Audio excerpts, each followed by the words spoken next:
يا مساء الفل. لمّا اتفرّجت على الحلقة بتاعة الدحّيح وهو بيتكلّم عن سبيس تون وعن قد إيه الأنمي كان مؤثّر فينا إحنا كجيل التسعينات، وإن هو القناة نفسها أو قناة سبيس تون قناة شباب المستقبل.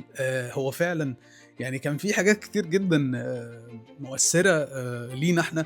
يعني مقطع تلاقي فيه كل الحاجات أو القِيَم والأخلاق اللي أنت كنت محتاجها، كانت فعلًا بتقدّمها سبيس تون.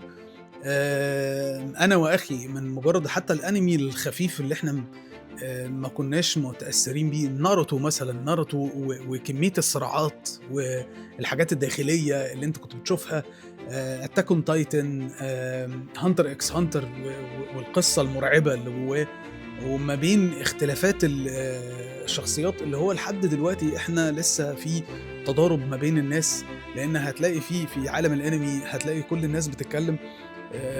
كِلوى هو اللي كان مولود في مكان وِحِش جدًا، ولكن هو طيب، وبيتكلّم على غون اللي هو المفروض اتربّى في الطبيعة والمفروض يبقى هادي، هو اللي جوّاه شرير، وده بيدّيك حاجات كتير فلسفية أنت مش قادر تفهم.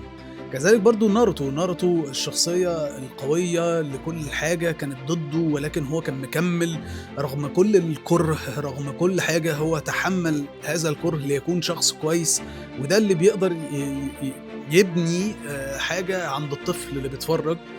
هو actually مش طفل، إحنا حتى أمّا كبرنا بقينا نتفرّج. بيربّي عندك إن أنت مهما تأذّيت، فأنت مش المفروض إن إحنا نقابل الأذى بالأذى. فالموضوع كان فعلًا مُرعب، الموضوع مُرعب في الدماغ، وشخصية زي إيتاتشي أوتشيها بالفخامة، بكمية الكلام، فعلًا الأنمي أعتقد لو الجيل الجديد أو الGen Z اللي هم موجودين دلوقتي قدروا يفهموا قد إيه الأنمي أثّر فينا إحنا، قد إيه هو المفروض إن إحنا كنا نبقى شباب المستقبل فعلًا، وقد إيه كلمة سنعود بعد قليل، عُدنا. الموضوع ده كان بيرعبنا. حبّيت أقول لكم إن فعلًا الأنمي ممكن أو تحكُّمك في اللي بيشوفه طفلك ممكن يكون سبيل في تربيته. ممكن قناة زي سبيس تون تكون ساهمت فعلًا في القِيَم اللي موجودة في جيل التسعينات والتمانينات كُلّه. فمتخيّل إن التيك توك مثلًا هو سبب من الأسباب اللي خلّت الناس اللي في الجيل اللي إحنا فيه ده أو جيل الألفينات بالشكل اللي إحنا شايفينه ده. دوّرها في مخّك وأنت تفهم أنا قصدي إيه. سلام.